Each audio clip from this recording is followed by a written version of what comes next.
sociologiquement, d'une manière collective. Pas telle personne lambda, mais dans certains groupes, dans certains milieux. Mais là, vous le mettez sur, classique, là, vous le c'est mettez, pas vous le notre- mettez, voilà, vous le mettez sur la voie déjà, mais Il y c'est en pas a qui grave. n'aiment pas la musique classique. Oui, oui. Oui, mais pourquoi ils ne l'aiment Il pas? y en a qui n'aiment pas la musique classique. Ça dépend de l'air. Ça dépend de l'air de la musique. Ça dépend Il y a aussi des des gens. musiques qu'on ne retient pas. Oui, mais ça dépend des gens. Quelle catégorie aime plutôt? Et on les retrouve, comme a dit Jacques Albron, dans une salle de musique. Et quel type de personne aurait, en général, collectivement, même s'il y a des singularités, tendance à ne pas se trouver dans une salle de musique. Ils sont en dehors. Ils sont pas à leur place, ils sont pas, ils sont décalés, déplacés. Je peux répondre, Voilà. je peux répondre, Philippe, par rapport à ce que tu viens de citer. Je pense que c'est lié quand même à une certaine classe d'éducation familiale, Ben oui. en même temps. Et donc, si tu veux, les bourgeois, si on prend l'exemple des bourgeois, ont une culture éducative familiale sur la musique classique, non pas sur du jazz peut-être, ou sur de la musique de funk, etc., de la musique black des États-Unis. Enfin voilà, c'est Tandis quand que même dans les cadré milieux différemment. populaires, Les milieux populaires, c'est plus Voilà, la chanson française, exactement. la variété française. et à la limite, il pourrait y avoir. Et inversement des pour le gens- sport, pour le exactement, sport. Des gens qui seraient touchés par la musique classique, et on peut imaginer que chez eux, dans le HLM, ils écoutent un ou deux morceaux, mais de là à s'habiller, s'inspirer, ouais. de là à s'habiller Ah oui, d'accord. d'une certaine manière et d'aller dans une salle à Playel ou à Classique, Gabo, voilà, c'est le dernier. là il y a un blocage encore plus grand. Ouais, ça. Et on a vu tout à l'heure que pour les Juifs, par exemple, Oui. l'ignorance est un bon, est positif. Pour les groupes, ne pas connaître, c'est un élément positif. Pourquoi? Exemple, Non, bah, Elle est bonne la question. pourquoi est-ce que c'est une bonne chose de ne pas savoir de quelque chose? d'habitude le juif Parce que il ça veut permet savoir. de. Comment? Non, mais essayez de ne pas aider Oui, pardon. Blondin. C'est-à-dire que je pense que. Ça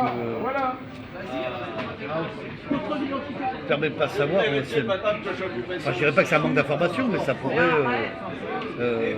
fuir, je sais pas, moi, fuir l'info. Je sais pas.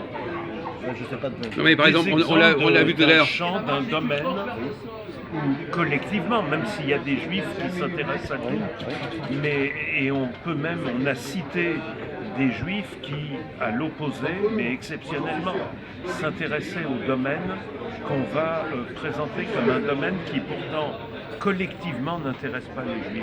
Oui, par exemple. Alors que ça fait partie de la culture française, Oui, oui. intégralement. Bah, écoute, moi je sais qu'il y a un juif que j'ai connu dans la musique, qui s'appelle Petrucciani, qui est décédé, qui est un grand pianiste, et qui a joué du jazz. Non, mais là, Philippe parle de gens au regard de leur culture juive, Ouais. pas au fait qu'ils soient juifs comme ça, Ah, de leur culture juive. Alors, ouais, de leur donc ça, identité juive. Donc ça rentre dans la musique juive alors. Non, on n'est pas en train de parler de musique. D'accord. On est en train de parler de choses que un juif n'est pas censé savoir. Et c'est paradoxal parce que normalement, savoir, c'est une bonne chose. Non, c'est complètement. Ça peut s'arrêter là. On peut changer d'endroit. Non, mais ça va, il va s'arrêter. Il fait ça pendant Oui, une enfin, seconde. oui, ils avaient de la culture, il y en a, ils sont pas censés le savoir, c'est ça que tu veux dire, Jean? Qu'est-ce qu'un juif n'est pas censé savoir? Bah, il n'est pas censé savoir par rapport. Par exemple, on va beaucoup l'aider, mais Ah bah non, mais si vous donnez la réponse. religieux. Bah, Qu'est-ce qui peut Oui, ne voilà. pas Le juif, l'intéresser? le repère, enfin, les juifs, la plupart, leur repère, c'est quand même la religion. Oui. Leur religion. Voilà. oui. Maintenant, la variation musique et politique, ça, c'est encore d'autres créneaux. Par exemple, les chrétiens qui se veulent cultiver dans ce domaine-là vont quand même s'intéresser à la religion juive. Parce qu'ils ont besoin des bases. Voilà, très bien. Voilà. Mais Et inversement, est-ce que c'est vrai, inversement Alors, inversement, si c'est pas les bases, Non, les juifs, Oui. comment ils fonctionnent par rapport à ce qui n'est pas leur religion. Par exemple, au christianisme. on s'intéressait peut-être à la culture, Donner un catholique exemple, il y a française. même des spécialistes comme Moi, je dirais ça, voilà. Elie Chouraki, mais Oui, je vois Chouraki. qui c'est. Moi, je Mais vois. en fait, globalement, les juifs en général s'en passent parce que c'est ce qui est venu après eux. Il y a toutes sortes d'explications. Les Juifs ne veulent pas trop rentrer. Un juif qui se respecte, il n'est pas censé bien connaître, le Nouveau Testament. Et s'il le connaît trop bien, il se déconsidère à la limite. Oui, c'est exact. Ça. Eh ben, c'est ça qu'il fallait répondre. Et c'est dans le domaine aussi des immigrés. On voit bien que, par exemple, même l'histoire de France, certains émigrés mettent un point d'honneur à ne pas connaître l'histoire de France. Oh, c'est vrai. Parce qu'on leur a dit, c'est pas ton histoire. Donc c'est un marqueur identitaire de ne pas savoir. Ouais, c'est notre histoire qui n'est pas son histoire. Ne pas savoir, et peut-être plus. Alors c'est assez paradoxal. Ne pas faire ou ne pas savoir, parfois est plus significatif que de savoir. Prenons même le cas, par exemple, de la cache-route.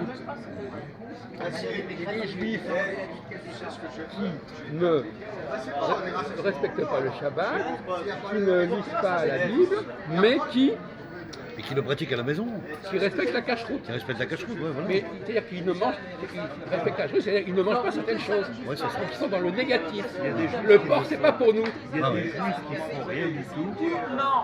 Au niveau bouffe, aucune restriction, sauf justement le porc. D'accord, mais alors Philippe, dans ces cas-là, je voudrais poser une question Donc à Jacques. c'est et à dans le Philippe, et à rejet Patrick. qu'ils affirment leur identité. Comment peut-on expliquer que il y a des Français qui me demandent qu'est-ce que c'est le cachet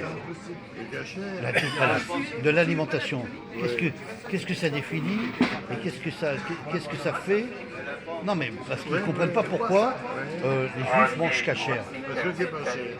Non mais d'abord pas ça. Mais cachère, ça a deux significations différentes. Oui Jacques. Cachère, c'est la façon dont on tue l'animal. Oui. Ou est-ce que c'est le fait de manger tel animal? C'est peut-être aussi qu'on tue l'animal, Jacques. On peut manger par exemple du bœuf, qui n'est pas interdit en soi, mais qui n'est pas abattu correctement. Voilà, c'est ça. Donc la cache-route, c'est quoi? C'est le fait de Les ne pas abats. manger certains animaux qui n'ont pas été abattus comme il fallait, fallait. ou de ne pas manger de porc. Bah, qui n'ont pas été abattus comme il fallait. Non, parce qu'il y a trois interdits dans la cache-route. Je pense que c'est ça. Il y a... Ils sont pas... Alors donc finalement, si le porc est abattu comme il fallait, ça va. Non, pas vraiment, parce que, facteurs non, complémentaires. non, parce que, alors l'histoire du porc, je vais te dire, Jacques, c'est que c'est un animal qui est très mal nourri, qui mange de la nourriture sale. Ça, c'est une chose. Par rapport à ça. La question est de savoir si la cache-route, c'est la question de l'animal ou la façon dont on le tue. Je suis d'accord, Philippe. C'est les deux. Oui, Ben, quand même. Il y a plusieurs éléments complémentaires. Je suis d'accord avec toi, Philippe. Pour beaucoup de juifs, c'est surtout ne pas manger de porc, mais pour les juifs plus avancés, c'est ne pas manger quand c'est pas abattu comme il faut. Et tu parlais de trois Et le éléments. troisième élément, c'est quoi? Quel est le troisième élément? Bah, le troisième qui élément, moi, ce détermine que la m'a dit un rabbin, maintenant je peux me tromper, hein, Philippe. Oui. Il m'a dit que c'est on enlevait le gras et les nerfs de la viande organisée. C'est pas ça. C'est pas ça? C'est pas ça du tout, mais vous devriez le savoir, mon vieux. Quel est l'impératif dans la cuisine juive, en dehors de la question de ne pas manger de porc et de manger des animaux qui ont été abattus rituellement? Ah, c'est dans la préparation. C'est-à-dire, Il y a une façon de saler, il faut déjà enlever le sang. non, il n'y a pas que ça, c'est pas ça les... Non, Il ne faut pas mélanger voilà, la viande et le lait. voilà, c'est ça le critère. On ne cuit pas la viande et le lait dans la même casserole. Et on ne les mange pas au même repas à la limite. Oui, il faut un décalage. Il faut commencer par le lait. Ça aussi, c'est un troisième élément de la cache-route. Et quel est le passage de la Bible qui va dans ce sens, qui étaye cet interdit? C'est tu ne mangeras pas, tu ne cuiras pas le chevreau dans le lait de sa mère. Vous êtes des ignares. Ouais, c'est ça. C'est ça qui fonde le principe. Donc, l'interdit, il était un scandale de préparer, de capturer un chevreau dans le lait de la mère fabriquée. Oui, bien sûr. Non, mais c'est très important ce que tu viens de Le citer. chevreau, la chèvre, quoi, c'est ça. Quoi? C'est le chevreau. Oui, on ne prépare pas un chevreau dans le lait de sa mère. Voilà.